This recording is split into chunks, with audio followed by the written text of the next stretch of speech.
We are live here from the Creation Museum, and I am Georgia Purdom, and we are here to talk about Answers for Women 2018 Life, Contending for Life from Beginning to End. And so, over the next few months, I'm going to be interviewing some of the speakers that we have at this year's, at next year's, I guess, conference to talk about what they're going to be talking about to give you more insight into how amazing this conference is really going to be. And so, with me today, I have Dr. Tommy Mitchell. And so he's going to be talking about, and some people might say, well, it's a women's conference, so why is there a guy speaking, right, at a women's conference?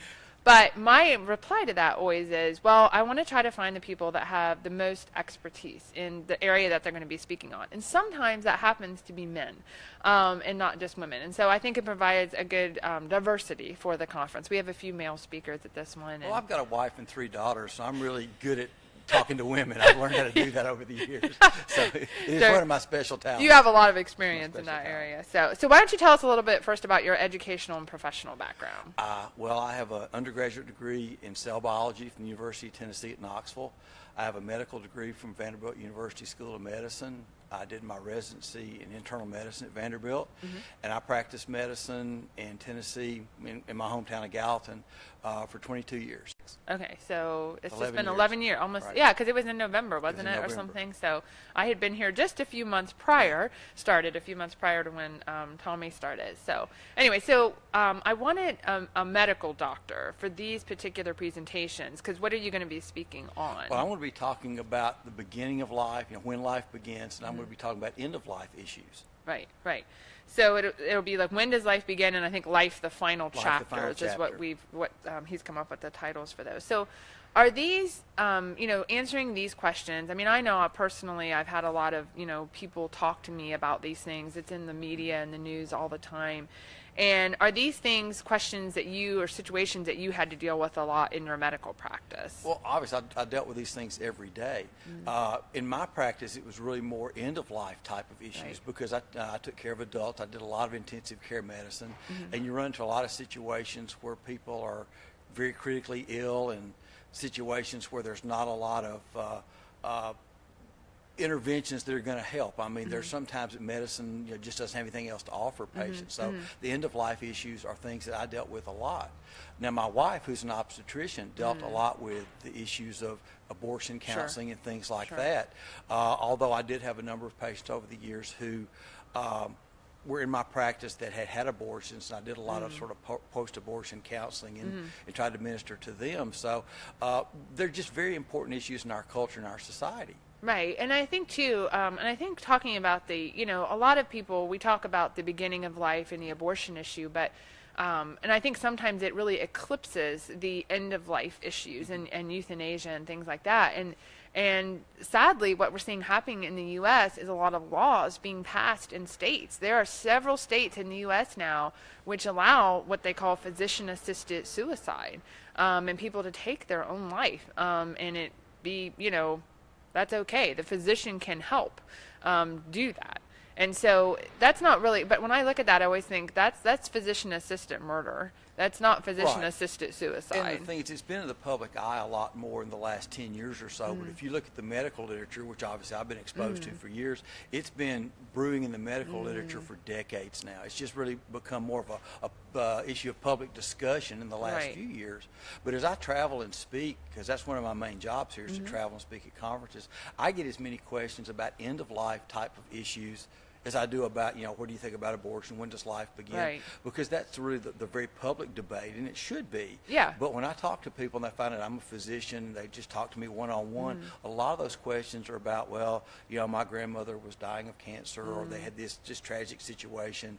And a lot of those questions really dealt with what do we do at the end of life? Right. Because there's really not been a lot of discussions about the rights and wrongs and how Christians should understand and interact with their family members or with society in general about these issues. Right. And I think, too, with our aging population, this is something that's on the mind of a lot of individuals because of that. We're being confronted with that more and more, and so we need to do that. And so, and obviously, it's important for anybody, but I think especially women to be able to give answers to these questions, because these are a lot of times, I mean, women are the caretakers a lot of times of the children in the home, of the older people in the home, and so these are things that I think really confront women a lot. Well, and a lot of times what I found in my practice is if you had, say, an elderly patient who was very ill and they're in the nursing home setting, you know, and in so many cases, the wife or the sister were the caregivers, because in a lot of cases the husband or whoever, the brother, may be working, and not that the women don't work. I'm just saying a lot of times in those situations I found the practical caregiving as day-to-day, you know, responsibilities, a lot of times women were doing that. Right. But at the same time, I mean, when you're discussing this in the family setting, because I had to do that an awful lot when I was in practice. I mean, you talk to patients, families in the ICU waiting room or in the office when these things were happening, and you want everybody to have input. You want everybody to understand. And so this whole issue of, you know, we're just going to go to the big brother or whoever, that's just, you want the whole family to understand and engage on this, because everybody has a perspective. Right. Right. And I know, I mean, I personally have been confronted with this several times, like not as in my family, but as in people asking me, you know, women asking me questions about this. I remember after actually one of the women's conferences that we had here, a woman came up to me and she has a very, a terminally ill child. And the question was, I remember I talked to you afterwards about it, because I was like, wow, these are real life questions that people are facing, is to, you know, people were encouraging her to do certain things. And it was like, okay, is that right? Is that wrong? You know, how do we look at that? And I had another friend whose child in the womb was diagnosed with trisomy 18, which is basically a death sentence. The child will not live much past birth.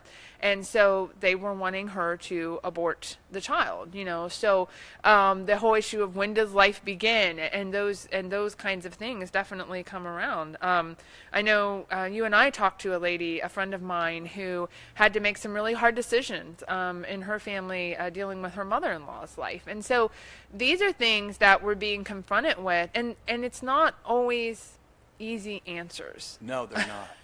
And I wish there was some sort of cookbook way we could sort of say, you know, you plug in these 2 or 3 variables and here's the right answer. It just doesn't work that way, because every situation, every family structure, every person is different. Their wishes, their desires, how they perceive you know, the end of life issues, and you know, this whole issue of, you know, wanting to have some dignity, wanting to have some autonomy, all those things have to be factored into it.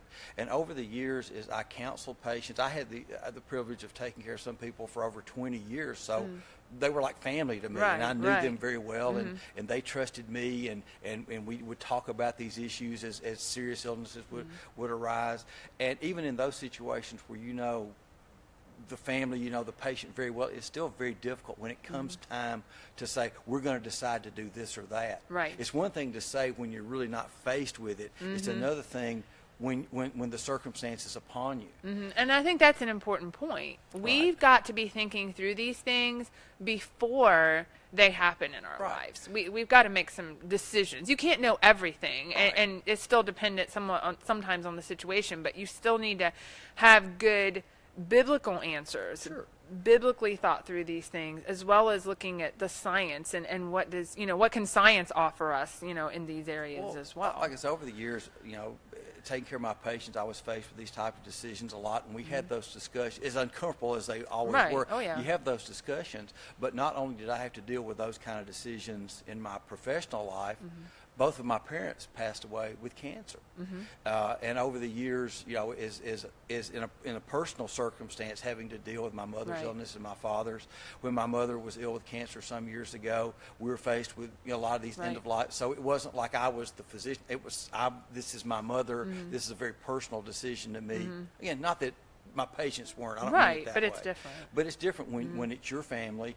And I know my dad and I sat down and had some really long talks about these kind of things, because he wanted to make sure he was making the right decisions and doing the right things for my mom.